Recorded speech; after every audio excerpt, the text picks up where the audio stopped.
saya langsung saja ke Bu Reni Astuti selaku Wakil Ketua DPRD Surabaya. Ini bagaimana perkembangan vaksinasi untuk guru di Kota Surabaya? Berapa persen yang sudah mendapatkan vaksin sebelum masuk ke pembelajaran tatap muka pada Juli mendatang ini, Bu? Iya, kalau terkait dengan jumlah tenaga pendidik itu total untuk vaksin yang tahap 1 itu ada sekitar 46.000. Cuman untuk yang tahap 2 ini tampaknya belum semuanya ya, angkanya masih kecil. Oleh karena itu kita dorong ini sekarang masuk di bulan Juni ya. Bulan Juni moga-moga tahap kedua ini, yang tahap 1 kan dilakukan sebelum Lebaran. Mungkin memang yang kemarin kan Astra ya kalau nggak salah ya, itu rentang waktunya agak panjang menuju ke tahap 2. Moga-moga di bulan Juni ini bisa selesai. Nah kemudian di tahap 1 juga tampaknya masih belum semua guru ya. Karena ada beberapa problem, biasanya ada beberapa hal, kendala, misalkan ada yang masih belum mantep ya, kemudian belum siap dan sebagainya. Yang ini kita dorong nanti mungkin sosialisasi, edukasi dan sebagainya nanti kita upayakan.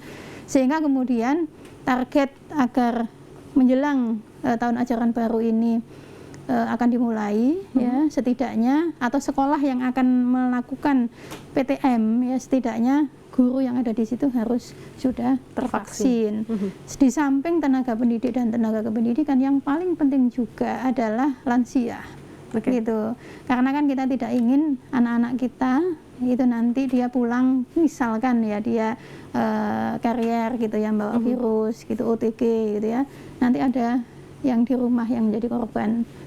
Yang di rumah juga harapannya nanti bisa terkendali. Mereka punya kakek, punya nenek, atau mungkin punya orang tua ya. Yang ini setidaknya lansia. Jadi makanya kenapa kemudian saat ini di Kota Surabaya target lansia ini didorong ya, di samping tenaga pendidik dan tenaga kependidikan. Gitu. Bagaimanakah dengan pelajar? Ini nanti apakah juga akan mendapatkan vaksin, Bu Reni? Sampai saat ini yang jelas terkait vaksinasi kan nanti kita mengikut pada kebijakan dari Kementerian Kesehatan ya. Betul. Sampai saat ini memang kita belum mendapatkan info terkait dengan vaksinasi untuk pelajar ya. Nanti jadi saya belum bisa menyikapi ya terkait itu. Oke, Bu Reni, kembali ke mekanisme dari pembelajaran tatap muka yang nantinya akan dibuka pada bulan Juli mendatang. Bagaimanakah jika ada wali murid yang tidak setuju anaknya ke PTM?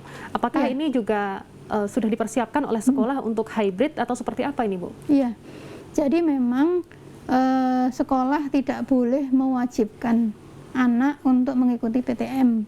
Jadi PTM dan PJJ itu adalah pilihan yang bisa diambil oleh orang tua dan anak gitu. Jadi nggak bisa dipaksakan. Kalau nanti misalkan ada yang tidak berkehendak ya untuk anaknya itu PTM, maka anak ini juga harus tetap dilayani, yaitu dengan hibrid atau dengan pembelajaran jarak jauh. Nah disinilah yang saya tadi sampaikan bahwa sekolah sekarang ini dia harus menyiapkan. Jadi dan ini harus inovasi ya. Makanya saya mendorong juga Dinas Pendidikan untuk bisa bekerja sama dengan PTN dan PTS yang ada di Kota Surabaya untuk membantu sumber belajar gitu ya. Karena tidak semua sekolah mungkin siap dengan membuat semacam video pembelajaran yang menarik dan sebagainya gitu ya. Jadi disuplai saja dari anak-anak mahasiswa-mahasiswi di perguruan tinggi negeri di bidang pendidikan yang punya kreasi, yang punya pemikiran, itu mereka bisa dijadikan sebagai kontributor untuk memberikan pilihan-pilihan sumber pembelajaran di masa pandemi ini. Oke, baik Bu. Untuk sarana prasarana bagi sekolah yang melakukan pembelajaran tatap muka nantinya, apakah ini juga sudah siap begitu untuk sarana prasarana cuci tangan dan lain sebagainya begitu? Saya melihat secara umum kalau terkait dengan cuci tangan dan sebagainya itu beberapa sekolah sudah siap, gitu ya. Jadi yang sifatnya sarana prasarana fisik ini sudah cukup siap. Bahkan pemerintah kota sendiri juga akan membantu ya kepada sekolah-sekolah. Kemarin ada sekolah yang butuh bantuan wastafel gitu ya, cuci tangan, kondisi sekolahnya memang nggak mampu ya, ajukan saja ke Pemkot, dan kita mendorong pemerintah kota juga support ya terhadap sekolah-sekolah yang mungkin secara sarana prasarana misalkan untuk cuci tangan dan sebagainya itu masih punya keterbatasan gitu. Jadi saya melihatnya kalau yang untuk ini tinggal nanti itu kebiasaan ya. Jadi itu yang harus dibangun, dan itu saya kira harus bersama-sama ya. Jadi orang tua pun saya berharap mulai saat ini sudah mulai membiasakan juga ke anak-anak. Nanti untuk persiapan bulan Juli nanti gimana gitu ya. Saya sudah mendorong pada Dinas Pendidikan dan sekolah untuk bikin video-video contoh gitu. Nanti kalau masuk tuh kayak gini gitu. Cuma anak-anak sudah mulai tahu caranya gimana. Bu, terakhir harapan dan juga hal-hal apa saja yang urgensi yang dipersiapkan oleh sekolah maupun pengajar untuk pembelajaran tatap muka mendatang? Ya. Terakhir. Oke, yang pertama tentu kita berharap penanganan COVID ya di Surabaya ini semakin membaik dan kita segera masuk ke zona hijau.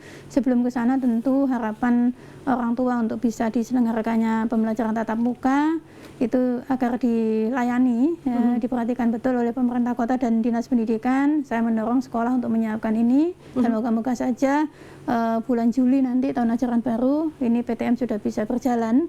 Adapun kepada orang tua yang masih keberatan, belum bisa untuk melakukan PTM untuk putra-putrinya, ya tidak apa-apa, ya tentu kita harus hargai. Nanti kita tetap mendorong kepada Dinas Pendidikan dan sekolah untuk tetap melayani ya anak-anak ini supaya tetap mendapatkan suasana belajar gitu ya, yang nyaman, yang inilah membuat anak-anak ini nggak bosen gitu. Baik, terima kasih Ibu Reni Astuti selaku Wakil Ketua DPRD Surabaya membahas terkait dengan optimalisasi pembelajaran tatap muka. Pemirsa, saya Fatma Ayu pamit undur diri. Terima kasih atas kebersamaan Anda. Sampai jumpa. Sehat selalu.